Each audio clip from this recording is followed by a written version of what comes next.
అమీర్పేట్ డివిజన్లోని పలు ప్రాంతాలలో గత కొన్ని రోజులుగా నీటి సరఫరా సరిగ్గా రావడం లేదంటూ బీఆర్ఎస్ పార్టీ అమీర్పేట్ డివిజన్ మాజీ కార్పొరేటర్ నామన శేషకుమారి నీటి బాధితులతో కలిసి జలమండలి కార్యాలయం ముందు ధర్నా చేపట్టిన విషయానికి విదితమే.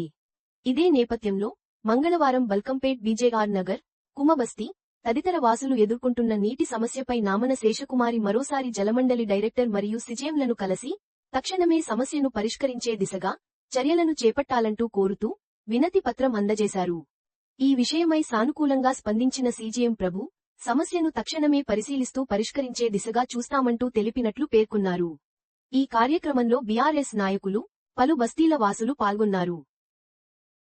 అందరూ ఎట్లా గెటాన్ ఒక్కళ్ళు నోరెప్పుతున్నారా? ఇప్పుడు నేను రమ్మంటే కూడా ఎవరు కూడా రావడానికి రెడీగా లేరు. ఎందుకంటే వాళ్ళకి పుష్కలంగా నీళ్లు వస్తున్నాయి. ఎటు తిరిగి అన్యాయం అయిపోతున్న వాళ్ళు బస్తీలు ఒక కుమ్మర బస్తీ కానివ్వండి, ముస్లిం బస్తీ కానివ్వండి, సర్దార్జీ గల్లీలు కానివ్వండి, హాస్టల్ మేము క్రియేట్ చేసినాయి కావు.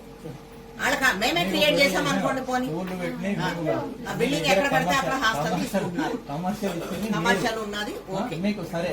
ఇప్పుడు నెక్స్ట్ కమర్షియల్ కి మా కమర్షియల్ వల్ల మాకు నీళ్లు తక్కువ వస్తాయని చెప్పేసి మీకు ఉందా? మరి మీ ఒపీనియన్ ఉందా? కమర్షియల్ వల్ల నీళ్లు